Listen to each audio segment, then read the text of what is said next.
Hello dear student, आज हम इस वीडियो में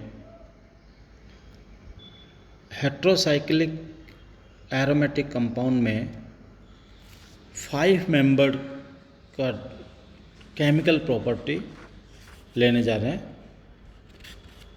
तो 5 मेंबर्ड में पायरोल, थायोल और फ्यूरेन होते हैं। हम पायरोल से अपना ये लेसन स्टार्ट कर रहे हैं। तो पायरोल में कैसे इसका स्ट्रक्चर रहेगा, इसके बारे में हम डिस्कस कर रहे हैं। तो स्टूडेंट 5 मेंबर रिंग है ये भी, और इस 5 मेंबर रिंग में 4 कार्बन हैं और 1 नाइट्रोजन है जो हेटेरो एटम की तरह है। तो इसका मतलब ये हुआ कि यहाँ पर हेटेरो एटम नाइट्रोजन रहेगा। इसका स्ट्रक्चर देखें तो पायरोल में 3 पेयर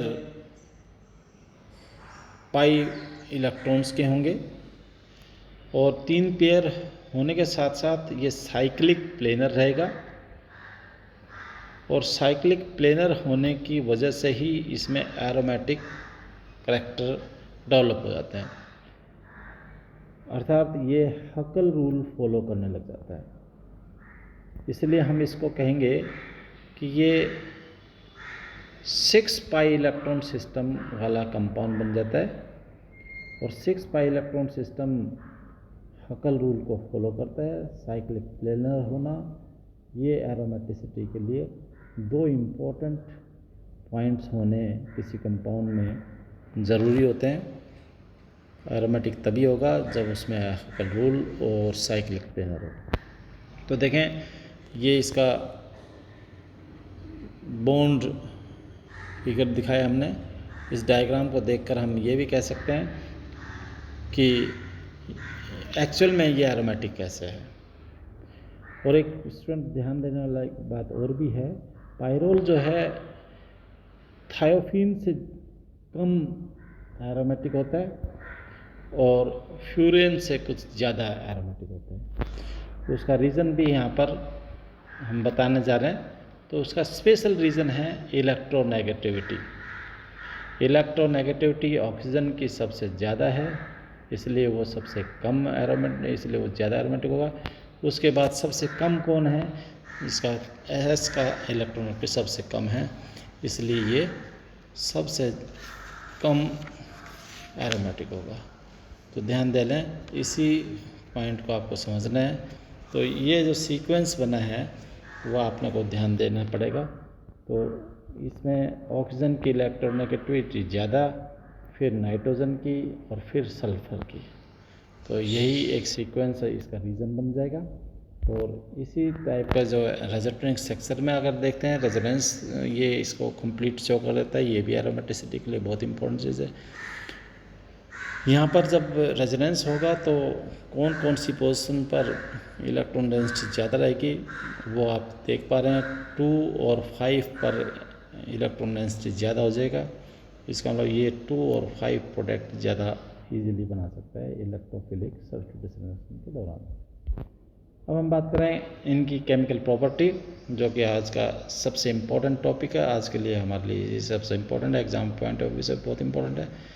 तो प्रिपरेशन और सिंथेसिस ऑफ पायरोल, इसके लिए हमने 4 इम्पोर्टेंट मेथड सामने लिखे हैं। नंबर 1 फ्यूरेन से कैसे बनाएं, नंबर 2 डिस्टिलेशन ऑफ सक्सिनामाइड से भी बना सकते हैं, नेक्स्ट एसिटिलीन और अमोनिया की स्पेशल रिएक्शन से भी बना सकते हैं, एरिक पोलनोर सिंथेसिस से।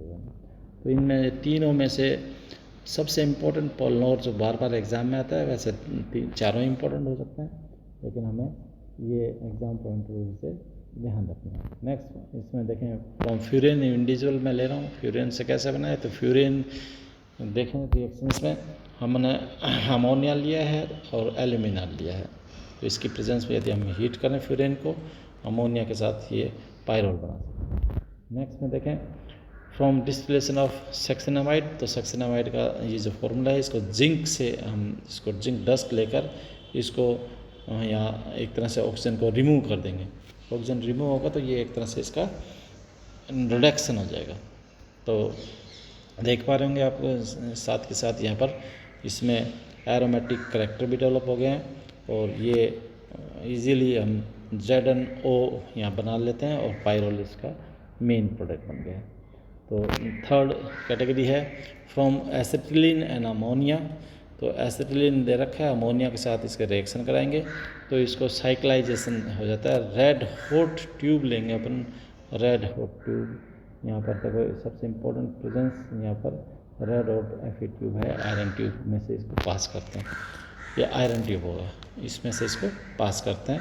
तो ये सब पायरोल इस तरह से इजीली प्रिपेयर किया जा सकता है।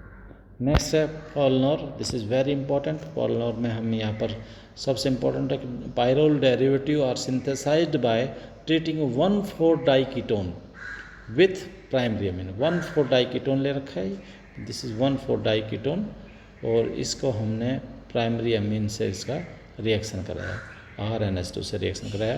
तो ये लास्ट जो है डेरिवेटिव के फॉर्म में बनेगा, हम इसको कहेंगे pyrrole derivative 1,2,5 try alkyl pyrrole बन जाता है।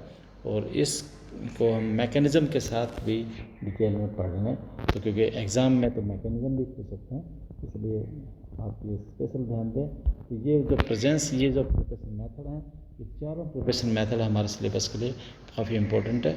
आज हम इस पर इसलिए भी फोकस दिया है क्योंकि ये हम पायरोल पढ़ रहे हैं, थायोफिन पढ़ेंगे और इस तरह फ्यूरिन पढ़ेंगे, तो इनके जो केमिकल प्रिपरेशन मेथड हैं वो सिमिलर हैं, ऑलमोस्ट लगभग सेम है।